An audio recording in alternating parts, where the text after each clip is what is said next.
What is a private foundation and how is it different from a public charity? What are the benefits of starting a private foundation and how do you do it? This is a topic I haven't discussed yet in a video, so I'm really excited to dive into this option for making a social impact with you in this video.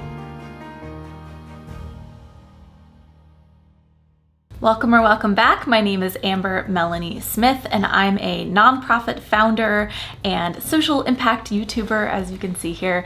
And I make these videos all about helping you make an impact, whether that's through starting a nonprofit or, in the case of this video, starting a private foundation or social enterprise organization, or making a social impact through philanthropy, volunteering, leadership, and more. Quick shout out to the sponsor of today's video, Foundation Source. Foundation Source helps empower people and companies to create a better world through philanthropy, which we are all about. They have helped people start more than 2,000 private foundations and manage their philanthropy effectively. I'm going to share more about them a little later in the video, but in the meantime, feel free to check out some great information about them at the link below this video. All right, so let's dive right in here. First things first, because there's sometimes some confusion about what exactly a private foundation is. So what is a private foundation? A private foundation is a nonprofit legal entity that is set up for charitable purposes, just like a public charity, but with some differences that we'll talk about as we go through this video. Now, the most common type of activity for a private foundation is to give out grants to charitable causes, though some private foundations can also run their own charitable activities or programs. Private foundations, the big thing with these types of entities is that they derive most, if not all, of their funding from a single individual or family or company. In terms of how many of these types of organizations we see across the country, some estimates put the number at about 130,000 private foundations across the country. And some you might have heard of that are very large and well known, but most are most likely flying under the radar as smaller or medium-sized private family foundations or corporate foundations. There are three types of private foundations that I can share with you. The first is the family foundation that we kind of talked about. This is where, as I said, the funds are coming in from the family. So the family is investing and donating these funds into the private foundation for the purposes of the charitable grant making or charitable activities that they want to do. Maybe a couple famous examples that you would have heard of, maybe the Rockefeller Foundation or the Gates Foundation. The second kind of foundation is a private operating foundation, and this is the kind of foundation that is running its own programs. They might not give out grants or funding to other charitable causes at all. One example of this would be the Carnegie Foundation for International Peace, started by Andrew Carnegie in the early 1900s. Their whole thing is running programming that promotes diplomacy and good relationships between countries. Correction, that's the Carnegie Endowment for International Peace. Sorry about that. All right, and the third type of private foundation to be aware of is a corporate foundation. This is deriving all of its funds from the profits of a company instead of a family or necessarily an individual. An example might be the Bank of America Foundation or the Coca-Cola Foundation. All right, let's talk quickly about the differences between a private foundation and a public charity because they do operate differently. Now, they are actually both 501c3 tax-exempt nonprofits in the United States. They're both classified that way, but their major difference is where they're getting their support from.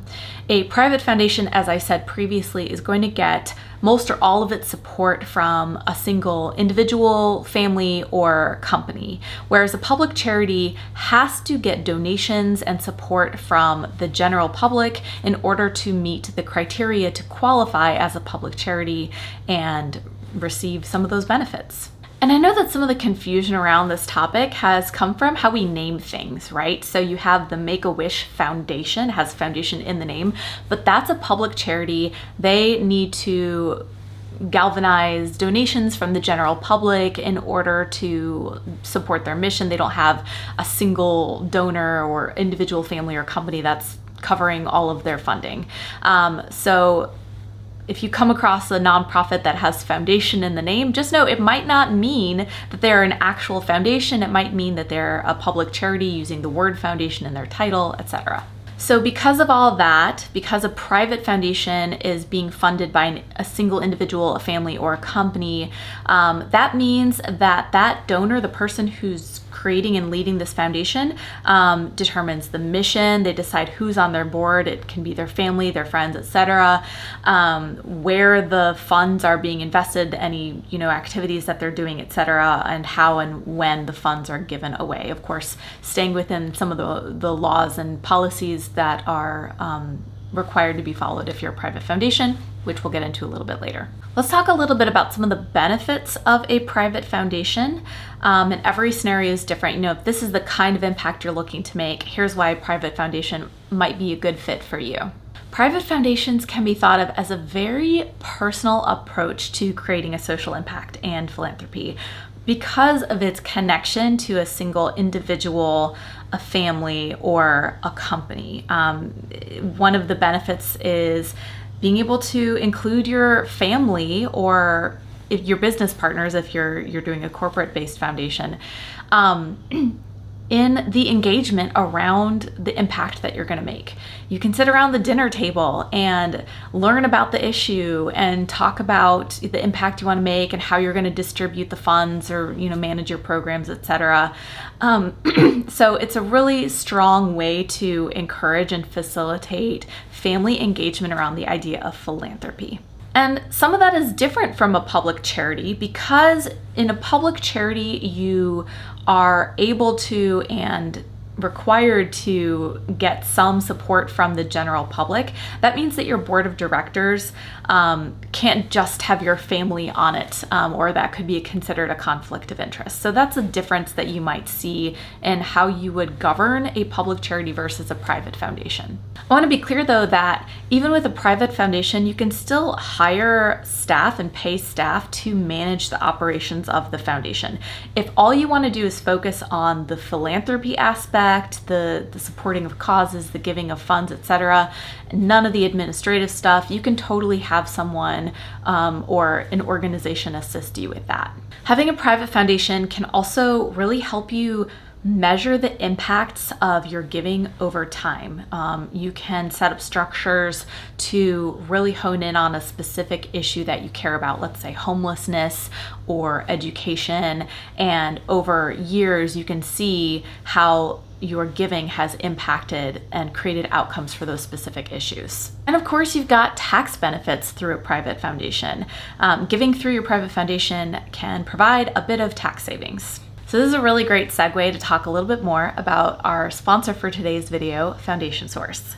Foundation Source is the nation's largest provider of management services for private foundations. So here's the thing, I know this about myself, and I'm guessing this about you as a fellow aspiring or current change maker, but when you set out to make an impact, you want to focus on the people or the causes that you're going to be helping.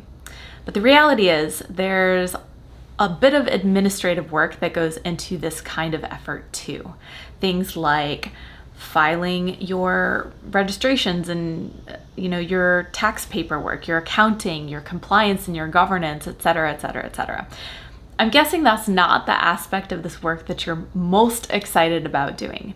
So Foundation Source can come alongside you and partner with you to help take care of those aspects so that you can focus on making the impact that you want to be making through your philanthropy. So I've really enjoyed getting to know Foundation Source recently, and one of the things that has really stuck out to me is that they're working with these foundation founders and leaders to not just promote effective giving, but ethical giving. They're actively discussing and utilizing these ideas like trust-based philanthropy, which is huge in the social impact world right now. It's a big conversation in fundraising and grant making, etc. That is all about making giving more equitable and creating a more just world. And they're backing it up with their services, but also their own technology platform, which is designed to help you manage your giving and your philanthropy effectively. So you'll be able to not just get their help starting a foundation, but managing it throughout and tracking your impact over time, which we know is really important. I was having coffee with a friend the other day, and this is a completely true story.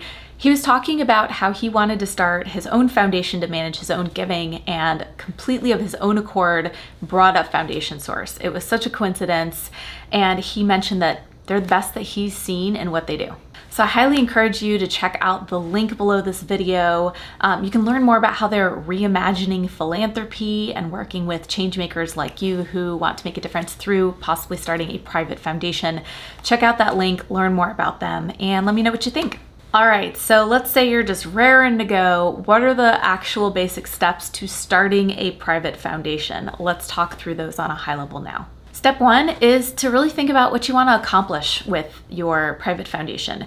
Do you have specific goals or purpose, or what is your mission? If this is a family or a corporate foundation, who else needs to be at the table to discuss what the purpose of the foundation should be?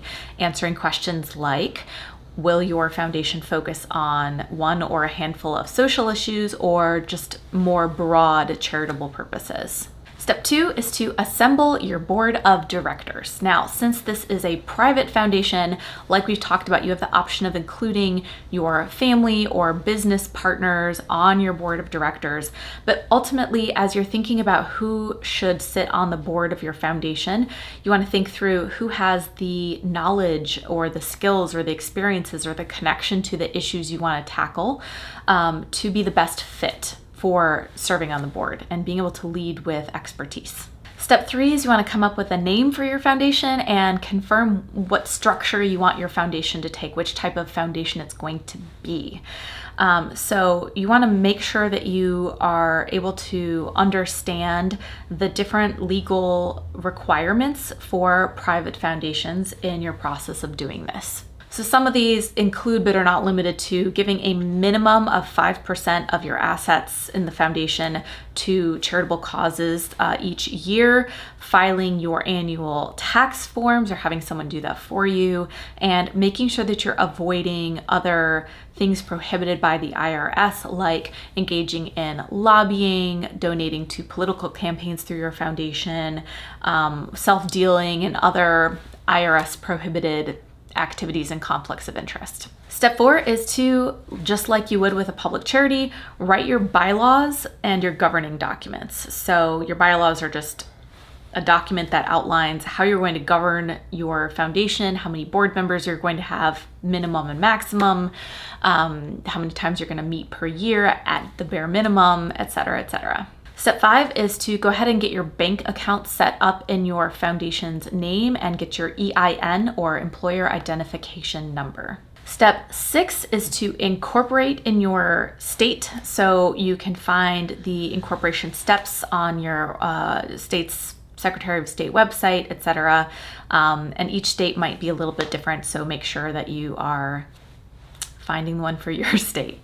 Step seven is, after you have taken care of your state paperwork, you go ahead and apply for your federal tax exempt status. So that's the federal paperwork that you have to complete to become an official foundation, nonprofit foundation. Step eight is to set up your accounting and giving systems, so the actual mechanism through which you will do your giving or manage your activities, and then to get going and start making an impact through your new private foundation. All right, I'd love to hear what you think. What do you think of some of the differences between starting a public charity versus starting a private foundation?